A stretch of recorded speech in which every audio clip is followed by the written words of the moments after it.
بنتعلم بهذا الفيديو شلون تسوي بوست بالانستغرام عبارة عن مجموعة صور تقدر تتنقل بينهم بهالطريقة.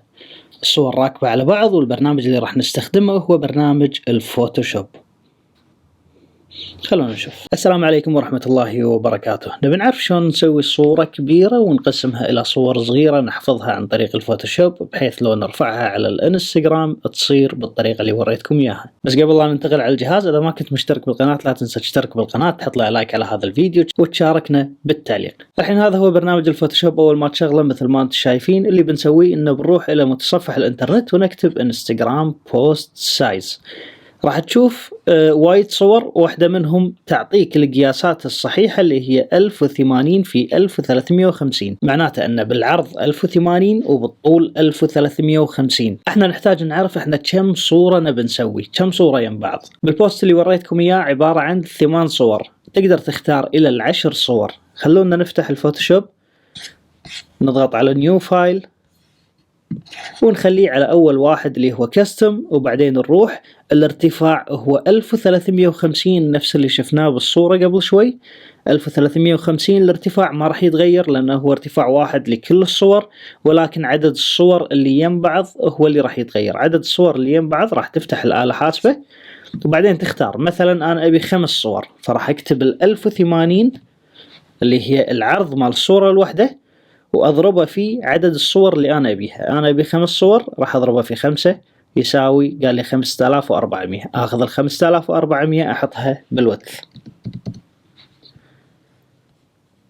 راح أرفع الريزولوشن هني إلى 100، ممكن يكون هو على 70، يفضل إنك ترفعه إلى 100. بعدين تضغط على كرييت، راح يفتح لك صورة بهذه الطريقة. هي صورة واحدة طويلة لكن احنا راح نقصصها. شلون راح نقصصها؟ راح نروح إلى أداة اسمها سلايز. هني موجودة هي سلايز تول. ممكن تكون في علامة ثانية، ممكن يكون محطوط على كروب أو الأدوات اللي أنتم شايفينها هني. فأنا اللي راح أختاره سلايز تول. إذا ما لقيتها بالأدوات هني، مجرد ما تضغط على حرف السي بالكيبورد راح يتحول إلى سلايز تول. بعد ما تختار السلايز تول سو مربع كبير قد الصورة كاملة.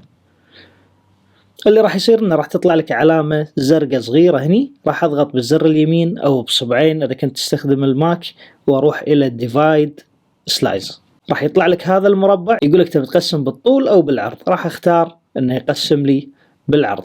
كم صورة احنا قلنا؟ 5 صور. راح اكتب 5 واضغط على اوكي. الحين مثل ما انتم شايفين ان الصورة مقسمة، لكن لو تحفظ للحين راح يحفظ لك اياه كصورة واحدة. راح اسوي شيء ثاني، ان راح اطلع خطوط طويلة هي عبارة عن جايد بس ينبهني ان انت وصلت لنهاية الصورة وراح تدخل بالصورة الثانية. عشان يكون بطريقة اوضح من هذه راح اروح على فيو وبعدها راح اروح الى نيو جايد لاyout، اضغط عليها راح يطلع لي هذا المربع يقول لي كم صورة تبي بالطول او بالعرض. هذا بالطول وهذا بالعرض. انا راح اختار بالطول واقول له 5 صور. اضغط على اوكي. مثل ما انتم شايفين اعطاني طريقة العرض هذه. الحين اللي راح اسويه انه راح اجيب الصور اللي موجودة عندي. هذه هي مجموعة الصور. بعد ما انت تصفيهم وتختار احسن الصور تسحبهم تحطهم بالفوتوشوب، راح تنزل الصور واحدة واحدة. فاللي راح اسويه اني راح اختار الصورة اللي انا ابيها اكبر واحدة، اكبرها الى حجم خلونا نقول 3 صور. بعد ما اخترت الزاوية المناسبة اضغط على انتر، راح يعطيني الصورة الثانية. الصورة الثانية أبي أقول له مثلا مكانها هني فوق، انتر. الصورة الثالثة راح أقول له هذه الصورة أبيها كبيرة مثلا، أبي أخليها بهالطريقة، انتر. الصورة الرابعة أبي أحطها تحت مثلا، انتر. الصورة الخامسة بكبرها، انتر. والصورة الأخيرة أقدر أخليها مثلا هني. اللي راح اسويه راح اسوي كروب لبعض الصور، راح اقصهم. مثلا هذه الصورة ابي الايفون يكون بس بصورة واحدة، ما يكون منتقل على الصورة الثانية. فاللي راح اسويه اتأكد من اختيار الطبقة الصحيحة، بعدها الزر اليمين واروح الى راسترايز لاير اضغط عليها. الحين راح اقدر احدد الصورة تحديد عادي، اعكس التحديد كوماند وشيفت تو اي او الت وشيفت تو اي وامسح.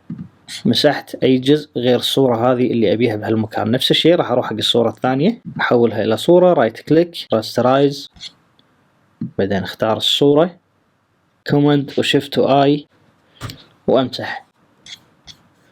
صارت الصورة بهذه الطريقة. لو نزوم الحين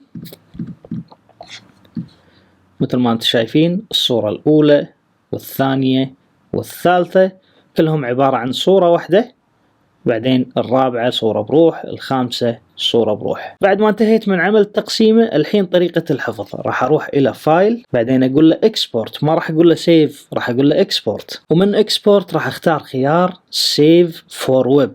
سيف فور ويب هذا اللي راح اختاره للحفظ، اي خيار ثاني ما راح يحفظ لك الصور مقسمة. راح يعطيك هذا المربع من فوق هني، تختار تبيها جي اي اف تبيها جي بي اي جي، فبقول له جي بي اي جي. راح احط الكواليتي على 100. راح اروح للصورة الثانية نفس الشيء، اقول له جي بي اي جي، الكواليتي على 100. الثالثة نفس الشيء.